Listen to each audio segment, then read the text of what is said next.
with the trades you said you're going to make and never did. And if you did it because of that, I'd say, you know what, that's fine. That's all good. But we heard your reasoning. Bryn, do you agree with it? Do you agree with it? Is now a right time to buy the Qs?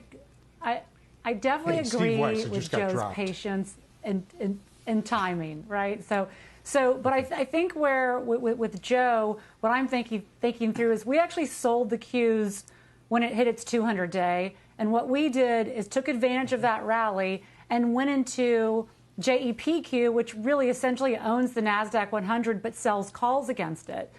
Because I agree that technically we are very oversold here. But what I think through, and Joe might be doing this for a trade, I'm doing this as an investment, is, Scott, it's been a wonderful 10 years for the NASDAQ. If you go back to 2012, the trailing P on the NASDAQ was 15.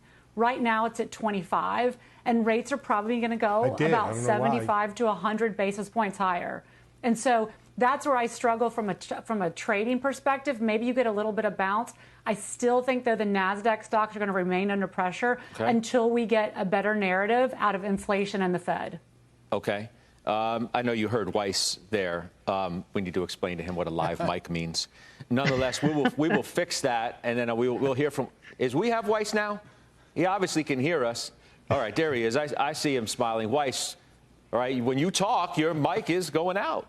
So I just want to make sure you know that. But you're making my head spin, too, just like Joe. I get a text from you just now. I covered my Q short mid-morning and am long for everything Joe said.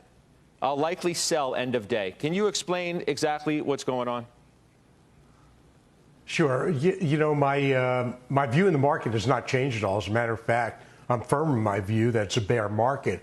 However, you know, I get up every day to make money, not to dig in on positions. And when you see every indicator that Joe perfectly laid out, you say, okay, let me just take a shot. Let me get rid of the Q short position. And one of the reasons you invest or you short or buy the Qs is because they're extremely liquid. So that's what I did. So I covered them. I can't tell you I covered anywhere near the bottom. In fact, I didn't. I'm holding on to small gains. But I'm looking primarily at where the 10-year yield is, and then focused on energy. But here's the conflict, why I don't think they go far. If you listen to the speech today from the vice chair of the Fed, she said, look, the economy is going to go down, oil prices are going to go down, and the reason they're going to go down is because we're going to make them go down. So this is a short-term relief from what the technicians like to call an oversold condition that you just have to be aware of. And again, I'm not getting dug in. I'm not holding into stocks and saying, hey, in 3 years, now 5 years, they'll be higher. The market, you got to respond to what you're given and take opportunities in a bear market to make money. And that's what I'm doing. And that's what Joe's doing. So why not? But just put a stop on it so you don't get blown up and you don't get whipsawed. Yep. Liz, but to you, you wouldn't touch tech here at all until the next Fed meeting minimum. Is that right? So, look, I don't like disagreeing with Joe, and I don't like disagreeing with Steve.